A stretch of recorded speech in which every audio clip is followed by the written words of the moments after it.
So আজই আমাদের সিঙ্গারার একটুখানি মন খারাপ, না পেট খারাপ, ডায়রিয়া হয়েছে, তার সাথে সাথে একটু রক্ত হাগু করছে। ব্যাপারটা হচ্ছে যে এটা আগে কম হতো, এখন অ্যাক্সিডেন্টের পর থেকে একটু বেশি হয়। আগে তো ডেইলি বেসিসে রক্ত হাগু করতো। তুমি মাকে কি দেখছো? আসলে ওর ক্যামেরাটা একদম ভালো লাগে না, ও ছবি তুলতে পছন্দ করে না।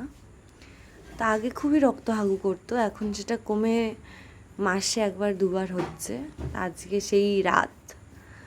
আর নর্থ বেঙ্গলে বহুদিন পর বৃষ্টি হয়েছে, ওয়েদার ঠান্ডা, সেখানে ভেবেছিলাম একটু তাড়াতাড়ি ঘুমোবো, কিন্তু সেই গুড়ে বালি দিয়ে এই ভদ্রলোকের আজকে পেট খারাপ হয়ে গেছে। এবার পেটু যখন খারাপ হয়ে গেছে তখন তো আমাদের দায়িত্ব স্যারকে একটু পর পর পরিষ্কার করে দেওয়া, তাই না? তাই না? তো সবাইকে গুড নাইট বলে দাও, বলো আমাকে এখন পরিষ্কার করা হবে, আমার পেটে ব্যথা, তারপর আমি ধুম্পু চুম্পু দিয়ে ঘুমো দিয়ে দেবো, রাইট? ওর এই যে একটা পা একটু নাড়াতে পারে, এই পাটা ভালো আছে, এই পাটা একদম ভেতর ঢুকে গেছে হাতটা, আর এইটা ভাজছে।